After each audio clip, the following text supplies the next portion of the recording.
Bonsoir à tous les enfants. L'histoire de ce soir que je vais vous présenter s'intitule « Le petit bourdon qui aimait trop le miel ». Cette histoire, écrite et réalisée par le monde des enfants, va bientôt débuter.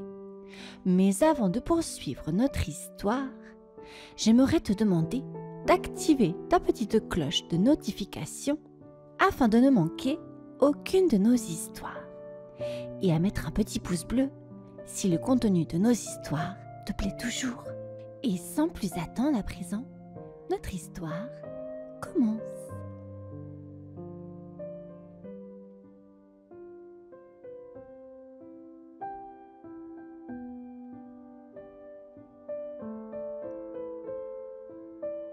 Dans une clairière baignée de lumière, entre les hautes herbes ondulant sous le vent, la ruche des abeilles bourdonnait d'activité. Le soleil caressait les alvéoles dorées et l'air était chargé d'un parfum sucré de miel et de fleurs écloses. Chaque abeille s'affairait avec rigueur, allant et venant dans un balai organisé. Mais un bourdon dodu, aux ailes courtes et au pelage duveteux, restait en retrait, l'air ravi devant un rayon de miel coulant lentement. C'était Vigo, le bourdon le plus gourmand de toute la ruche. Vigo poussa un soupir satisfait en léchant une goutte de miel tombée sur sa patte.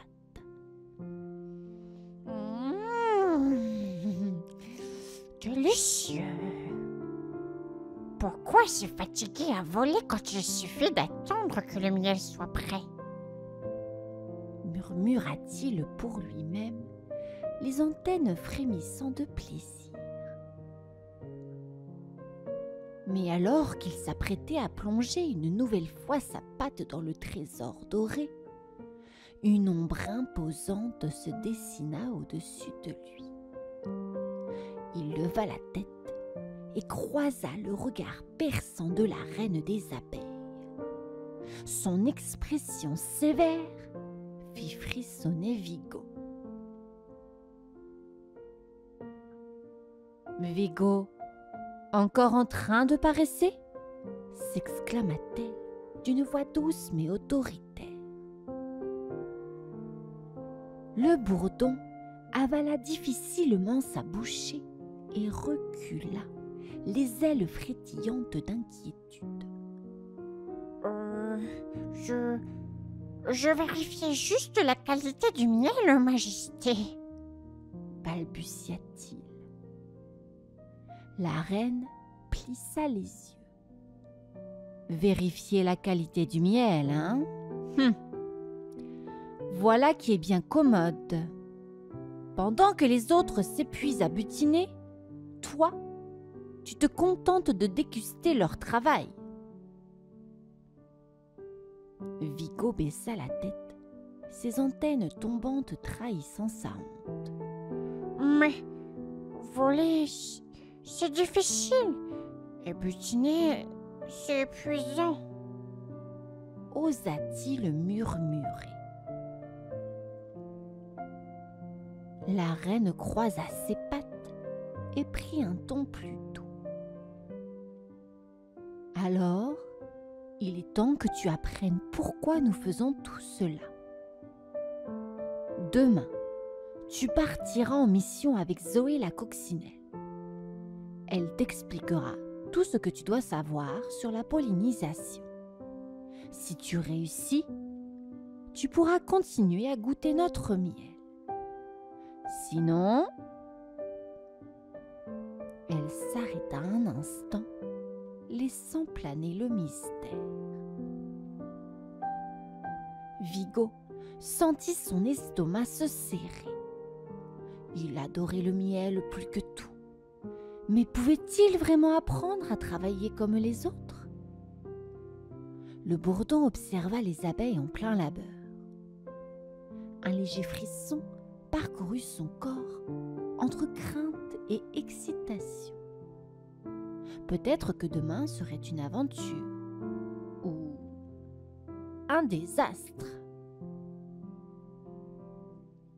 L'aube enveloppait la clairière d'un voile rosé, tandis que la brume du matin dansait doucement au-dessus des pétales perlés de rosée. L'air était encore frais, chargé du parfum délicat des fleurs endormies. Dans la ruche, Vigo bâilla bruyamment, étirant ses petites ailes engourdies. Aujourd'hui était un grand jour. Sa mission de pollinisateur commençait. Au pied d'une grande marguerite, une coccinelle rouge aux taches bien rondes l'attendait en tapotant impatiemment une de ses pattes. C'était Zoé, vive et malicieuse, connue pour son énergie débordante. Ah ah! Enfin réveillé, gros dormeur! Lança-t-elle en riant. Si tu crois que butiner, c'est juste une promenade dans les airs, tu risques d'être surpris. Vigo plissa les yeux, encore ensommeillé. Je ne vois pas ce qu'il y a de compliqué.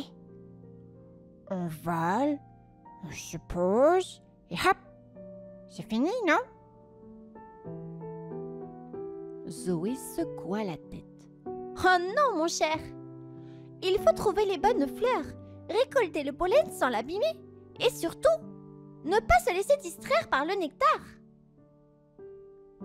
Elle s'élança soudain dans les airs, virevoltant entre les fleurs, son vol précis et rapide. Vigo battit maladroitement des ailes et la suivit tant bien que mal, heurtant une tulipe au passage qui libéra un nuage de pollen doré. Il éternua bruyamment, provoquant l'éclat de rire de Zoé. Attention, Vigo! Le pollen, c'est précieux. Si tu en perds trop, les fleurs ne pourront pas donner de fruits. Vigo hocha la tête, un peu plus sérieux. Sous le soleil montant, il observait le jardin s'éveiller et comprit que chaque petite action avait son importance. Peut-être que cette mission n'était pas si simple, mais elle pouvait être passionnante. Le soleil brillait haut dans le ciel, réchauffant doucement la clairière où s'étendaient 1000 fleurs colorées. Pourtant, un étrange silence flottait dans l'air. D'habitude, les abeilles bourdonnaient joyeusement en allant de fleur en fleur, mais ce matin-là, elles semblaient hésitantes. Vigo, encore maladroit dans son rôle de pollinisateur, battit des ailes et rejoignit Zoé, perchée sur une feuille recourbée. Il y a quelque chose qui ne va pas, murmura la coccinelle en scrutant les alentours. Vigo fronça les sourcils. C'est vrai. Pourquoi les fleurs ne s'ouvrent-elles pas comme hier? Zoé s'envola et observa les bourgeons fermés. Les pétales frémissaient, comme si les fleurs hésitaient à éclore. ce n'est pas normal. Déclara-t-elle en revenant vers Vigo. Les fleurs devraient être grandes ouvertes pour nous offrir leur pollen. Vigo s'approcha timidement d'un coquelicot, posa une patte sur ses pétales encore repliés et sentit un léger frisson parcourir la tige. Elles ont peur, souffla-t-il. Zoé ouvrit de grands yeux. Peur? Mais de quoi? Un bruissement soudain fit vibrer les hautes herbes. Un papillon bleu aux ailes fines et translucides apparut, voletant avec grâce. s'exclama Zoé. Toi qui connais tous les secrets du jardin, dis-nous ce qu'il se passe. Noé se posa sur un brin d'herbe et soupira. Le vent d'hier a emporté les graines des nouvelles fleurs. Sans elles, le cycle de la nature est brisé. Les fleurs le ressentent et elles ont peur de ne plus voir le printemps revenir. Vigo sentit un pincement au cœur. Lui, qui n'avait jamais pensé à l'importance de son travail, réalisait maintenant que sans lui et sans ses amis pollinisateurs, tout pouvait s'effondrer. Vigo battait nerveusement des ailes, son regard posé sur l'horizon. Le jardin s'étendait devant lui, vaste et mystérieux, baigné par la lumière dorée du soleil. Partout, les fleurs attendaient un miracle pour éclore. Il devait retrouver ses graines perdues, mais comment faire?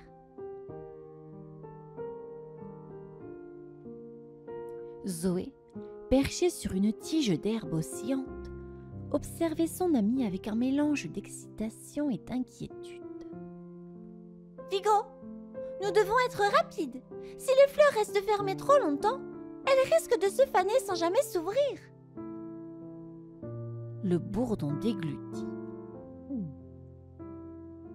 Il n'était pas un héros. Il était juste un bourdon un peu trop gourmand. Mais en voyant le regard de Zoé, il sentit une nouvelle détermination naître en lui. D'accord. Où devons-nous chercher? Noé, le papillon aux ailes délicates, s'approcha en planant doucement. Le vent soufflait vers la colline aux herbes folles hier soir. Peut-être que les graines s'y sont réfugiées. Vigo acquiesça et s'élança maladroitement dans les airs. Zoé virevoltant à ses côtés. Ils quittèrent la clairière, survolant un ruisseau étincelant, frôlant des joncs courbés par la brise. Plus ils avançaient, plus l'herbe devenait dense et sauvage. Soudain, Zoé pointa une feuille d'un rouge éclatant. « Regarde, Vigo! Des graines sont coincées entre ces tiges. » Vigo s'approcha et sentit un léger frisson sous ses pattes. Les petites graines tremblaient, comme si elles attendaient qu'on les libère. « Courage, petite graine. Nous allons vous ramener à la maison. » murmura-t-il avec un sourire. Le cœur battant, il prit une profonde inspiration. Il n'était peut-être pas un héros, mais il allait tout faire pour sauver le printemps. Le vent soufflait doucement sur la clairière, tandis que Vigo et Zoé revenaient avec les graines précieuses. Le ciel s'était paré de nuances orangées et l'air embaumait le parfum des fleurs endormies. Mais quelque chose tracassait Vigo. « Zoé, comment allons-nous faire pour pousser ces graines à temps? » demanda-t-il en observant les petites graines frémir dans ses pattes.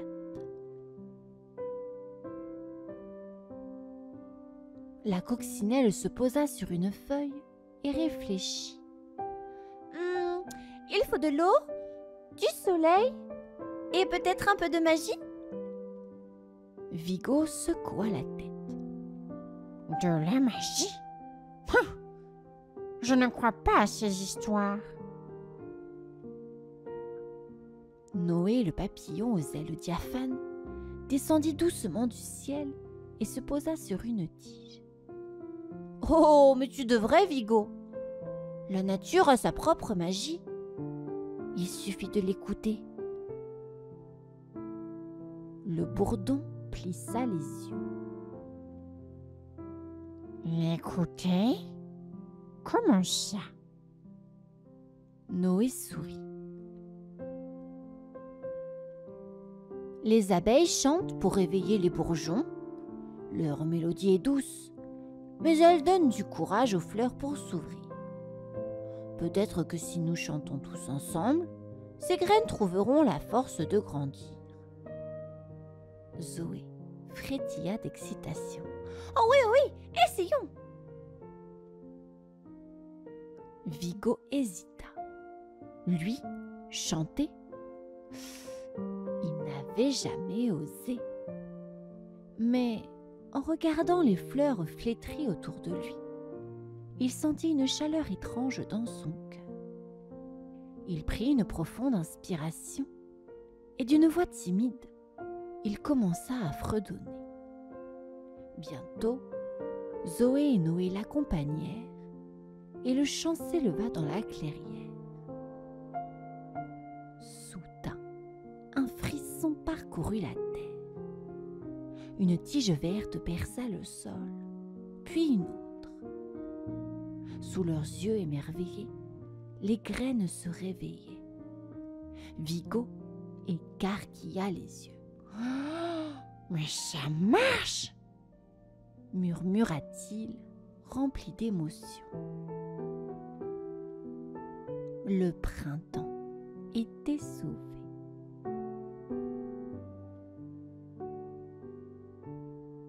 Les premières lueurs du matin s'étiraient sur la clairière, caressant les pétales encore frémissants de nouvelles fleurs écloses. La rosée scintillait sous la lumière dorée du soleil, tandis que l'air était empli du doux parfum du printemps retrouvé.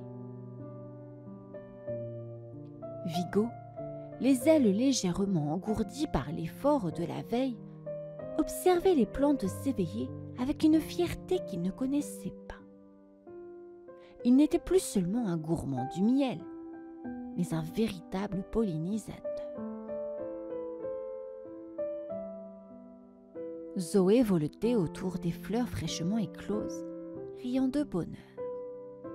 Oh! Regarde comme elles sont belles, Vigo! C'est grâce à toi! Le bourdon rougit légèrement et frotta timidement ses pattes. Grâce à nous tous. Sans votre aide, je n'aurais jamais trouvé les graines, et encore moins chanté. Noé le papillon se posa avec légèreté sur une marguerite. Ce que tu as accompli est important, Vigo. Tu as compris que chaque petite action compte dans ce grand cycle qu'est la nature. Vigo hocha la tête en observant une abeille se poser délicatement sur une fleur. Il n'avait jamais fait attention à ces détails avant. Maintenant, il voyait la danse délicate des pollinisateurs sous un nouveau jour. Soudain, un bourdonnement familier résonna dans la ruche. La reine des abeilles apparut, majestueuse, et se posa près de Vigo. Vigo, tu as prouvé ta valeur. Tu as sauvé notre ruche et tout le jardin. Elle lui tendit une goutte de miel ambré. Vigo hésita, puis sourit. Merci, Majesté, mais avant, je dois aller butiner. Il s'envola vers une fleur, le cœur léger. Cette fois, il savait pourquoi le miel était si précieux.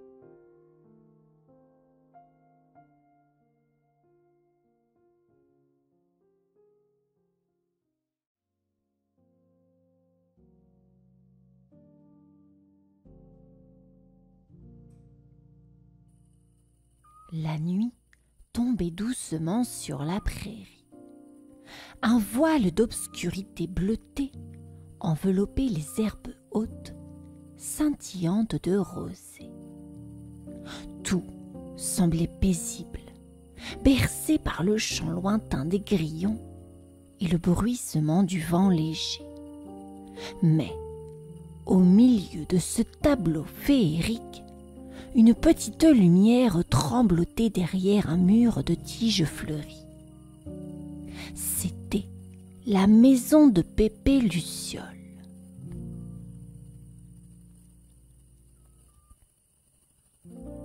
Son jardin secret s'étendait tout autour, un havre de couleurs et de parfums envoûtants.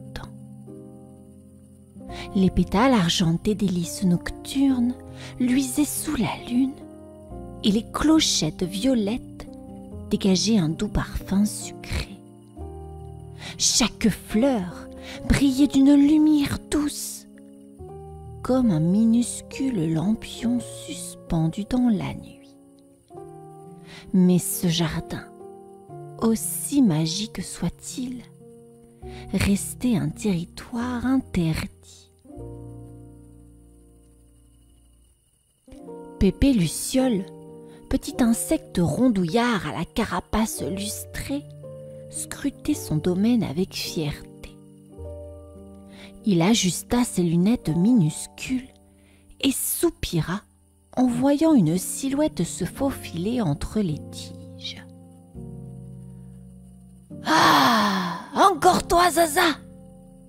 grommela-t-il d'une voix éraillée. Zaza, une fourmi rouge à l'air malicieux, s'arrêta net, une feuille encore coincée entre ses mandibules. « Oh, Pépé, juste une toute petite graine. Je ne ferai pas de dégâts, promis. » Pépé Luciole battit des ailes exaspéré. « Pas question! Vous les fourmis, vous creusez partout, vous chamboulez tout! Hors de mon jardin !» La fourmi soupira et recula, les antennes basses. Derrière elle, Milo le papillon voletait avec une grâce insouciante, ses ailes mouchetées, reflétant la lumière des fleurs. Tu exagères, Pépé, hein? Ce jardin est magnifique. Pourquoi ne pas le partager un peu? Lança-t-il en se posant sur une tulipe phosphorescente. Pépé tourna le dos, marmonnant. « Mon jardin, mes règles, et c'est tout !» Zaza et Milo échangèrent un regard complice. Un jour, ils trouveraient un moyen d'ouvrir ce jardin aux autres. Le matin se leva sur la prairie, baignant chaque feuille de lumière dorée. Les perles de rosée scintillaient comme des diamants accrochés aux tiges des fleurs encore endormies. Mais une étrange atmosphère flottait dans l'air. Un silence inhabituel régnait, comme si quelque chose manquait. Pépé Luciole, qui se réveillait toujours au premier rayon du soleil, ouvrit lentement les yeux. Il s'étira, frotta ses ailes et s'apprêta à admirer son jardin. Mais lorsqu'il regarda autour de lui, son cœur fit un bond. Toutes les fleurs avaient disparu. Ces précieuses tulipes phosphorescentes, ces lys nocturnes argentés, ces clochettes violettes au parfum sucré, tout avait disparu. Il battit des ailes, paniqué, et se précipita au centre de son jardin, devenu un champ nu, où seules quelques feuilles froissées témoignaient de la splendeur d'autrefois. « Impossible! Impossible !» murmura-t-il en tournant en rond, sa lumière vacillant d'angoisse. Un bruissement attira son attention. Zaza la fourmi et Milo le papillon s'approchaient prudemment. Pépé, qu'est-ce qui se passe? Demanda Zaza d'un ton inquiet. Pépé Luciole se retourna vers eux, les antennes frémissantes. Je ne sais pas. Mon jardin, mes fleurs, elles ont disparu, comme par magie. Milo battit doucement des ailes. Peut-être que ce n'est pas la magie. Peut-être que la nature t'envoie un message. Pépé plissa les yeux. Un message? Quelle absurdité! Mais en regardant autour de lui, il sentit son cœur se serrer. Plus de couleurs, plus de parfums, plus de lumière. Pour la première fois, son jardin lui sembla bien vide. Pépé Luciole se tenait au milieu de son jardin désert, le cœur serré. L'air était étrange, presque figé, comme si la prairie elle-même retenait son souffle. Les hautes herbes, jadis bordées de fleurs lumineuses, semblaient plus ternes, privées de la douce magie qu'il chérissait tant. Zaza la fourmi et Milo le papillon l'observaient en silence.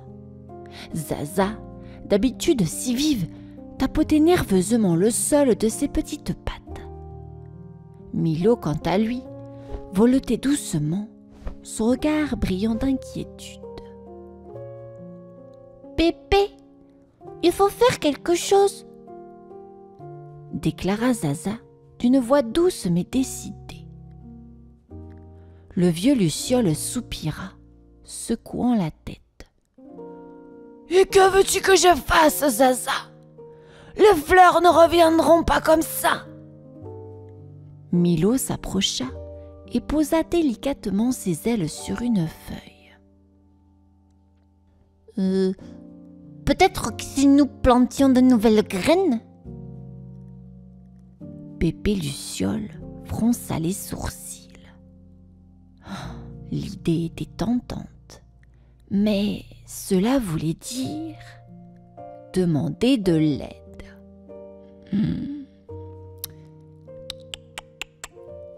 Il jeta un regard vers Zaza, puis vers Milo. Ils étaient prêts à l'aider. Ils le sentaient. Mais pouvait-il vraiment leur faire confiance? Un vent léger traversa la clairière, soulevant quelques pétales oubliés qui tourbillonnèrent autour d'eux. Pépé observa ce spectacle, son cœur se serrant un peu plus. Il n'aimait pas l'idée de partager son jardin, mais il l'aimait encore moins vide et silencieux. Il prit une grande inspiration et releva la tête. Très bien. Aidons la nature à retrouver ses couleurs. Mais attention, pas de bazar. Zaza éclata de rire. Promis, Pépé. Milo virevolta joyeusement. Tu vas voir, ce jardin sera encore plus beau qu'avant. Le vieux Luciole soupira une dernière fois, puis esquissa un sourire. Peut-être que cette fois, il était temps de changer. Le soleil entamait sa descente, enveloppant la prairie d'un voile doré. L'air était doux, parfumé des rares fleurs encore en vie. Pépé Luciole, Zaza et Milo se tenaient devant une étendue de terre nue, prêts à redonner vie au jardin disparu. Zaza, toujours affairée, portait une petite graine entre ses mandibules. Elle l'observa un instant, pensive. Tu crois que ça va marcher, Pépé ?» demanda-t-elle, sa voix emplie d'espoir. Le vieux luciole hocha la tête, fixant le sol vide. « La nature est capricieuse, mais elle sait toujours se relever. » Milo, perché sur une brindille, déploya ses ailes irisées. « Alors plantons !» s'exclama-t-il joyeusement. Ils commencèrent leur œuvre. Zaza creusait des trous minutieux avec ses pattes agiles, tandis que Pépé y déposait précautionneusement chaque graine comme un trésor fragile. Milo, lui, voletait au-dessus d'eux, dispersant quelques gouttes de rosée sur la terre asséchée. Le sol, d'abord morne et silencieux, sembla frémir sous leurs efforts. L'odeur de la terre fraîchement retournée montait dans l'air, mêlée à la douce senteur des feuilles. Le vent chuchotait à travers les herbes, comme s'il encourageait leur travail. Après plusieurs heures, Pépé recula, soufflant légèrement. « C'est fait !» murmura-t-il, fatigué mais satisfait. Devant eux, la terre était redevenue un berceau de promesses, prêt à éclore sous la caresse du temps. Zaza tapota le sol du bout de la patte.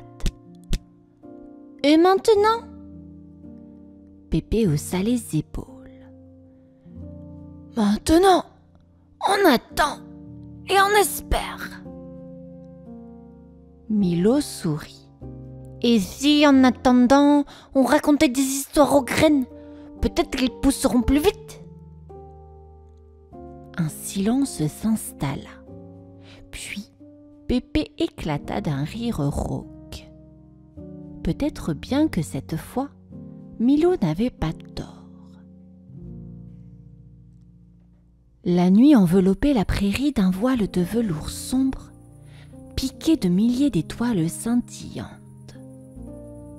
Le vent nocturne soufflait doucement, faisant danser les hautes herbes et transportant des parfums de terre humide et de rosée naissante.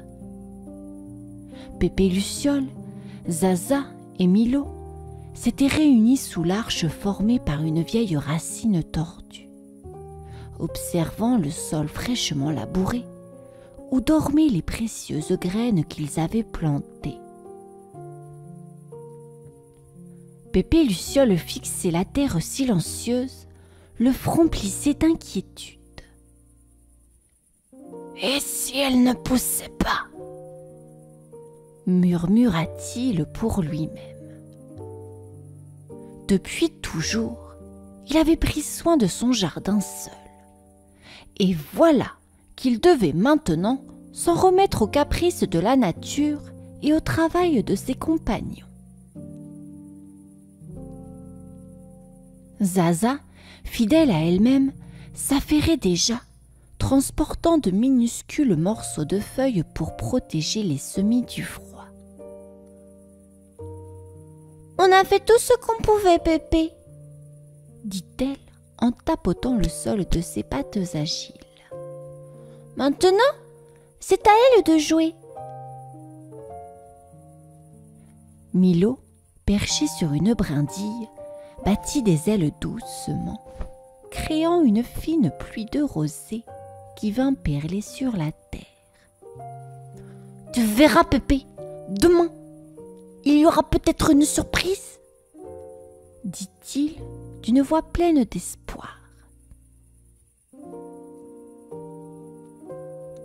Un silence s'installa. La lueur de Pépé vacillait légèrement, mêlant fatigue et impatience.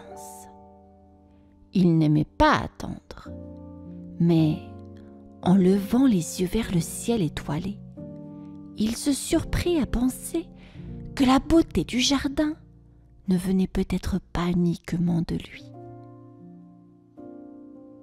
Il soupira enfin et murmura : « Alors, attendons ensemble. » Et pour la première fois depuis longtemps, il se sentait moins seul. L'aube caressait doucement la prairie, habillant les herbes d'une lumière dorée. Une fine brume flottait encore au-dessus du sol, comme un voile de coton posé délicatement sur la terre endormie. Pépé Luciole ouvrit les yeux, cligna plusieurs fois et battit des ailes nerveusement. La nuit avait été longue. Avait-il rêvé ou bien... Il se redressa brusquement. Là, devant lui, de minuscules pousses vertes pointaient timidement leur tête hors du sol. Elles frémissaient sous la rosée du matin, baignant dans la lumière naissante. Son cœur fit un bond. Les graines avaient germé. Zaza, qui dormait roulé en boule non loin de là, s'étira avant de remarquer les jeunes pousses. Ses antennes frémirent d'excitation. « Pépé, regarde! Elles sont là !» Milo descendit en spirale depuis une branche, ses ailes effleurant délicatement les tiges fragiles. « Je t'avais dit qu'il y aurait une surprise !» lança-t-il, un sourire dans la voix. Pépé Luciole s'approcha lentement, comme s'il avait peur que la magie s'évapore s'il faisait trop de bruit. Il toucha du bout d'une patte ridée une feuille encore recouverte de rosée. Une chaleur douce se répandit en lui. Pour la première fois depuis longtemps, son jardin ne lui appartenait plus tout à fait. Il était né des efforts de tous. « Elles sont belles !» souffla-t-il, plus pour lui-même que pour les autres. Zaza hocha la tête. « Et ce n'est que le début !» Milo tourna sur lui-même. « Il faut fêter ça, non? Une fête des fleurs !» Pépé, qui aurait grogné d'ordinaire, esquissa un sourire fatigué. Peut-être qu'après tout, un jardin n'était jamais plus beau que lorsqu'il était partagé.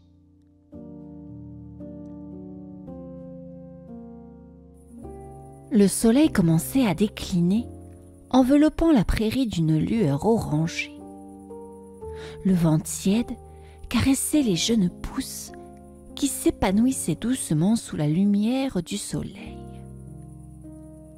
Dans le jardin de Pépé Luciole, les fleurs illuminaient désormais la clairière de leur éclat féerique, scintillant comme 1000 lanternes minuscules.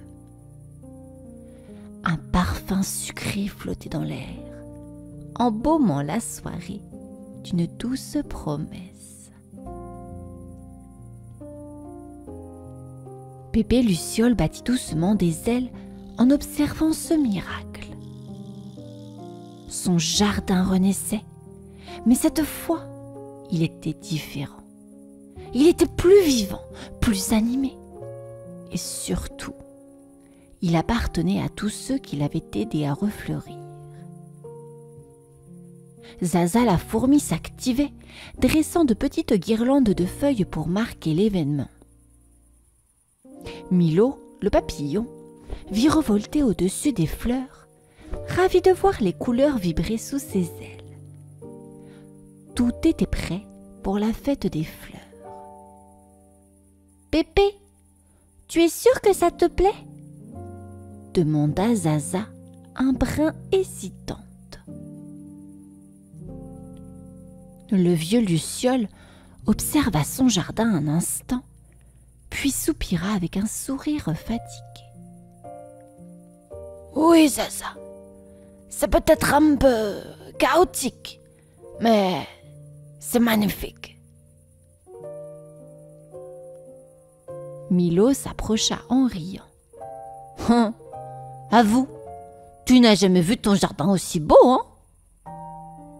Pépé haussa les épaules. Disons que je commence à aimer le bazar. Les trois amis éclatèrent de rire. La nuit tombait doucement et déjà les premières étoiles apparaissaient dans le ciel. Au loin, les lucioles s'allumaient une à une, prêtes à danser au milieu des fleurs éclatantes. Et pour la première fois depuis longtemps, Pépé Luciole ne se sentait plus seul. Son jardin, son précieux jardin, était désormais un lieu de partage et de lumière.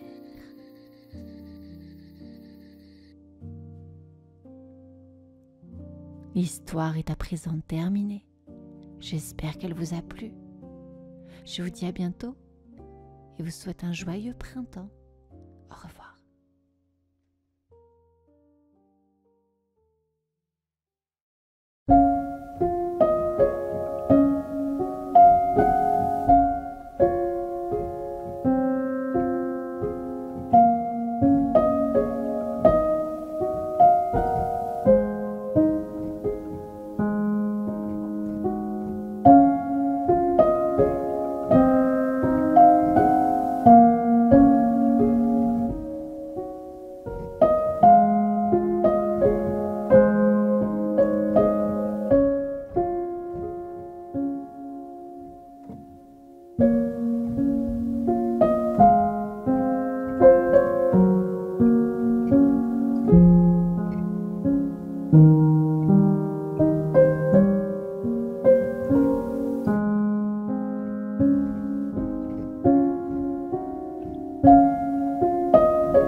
Thank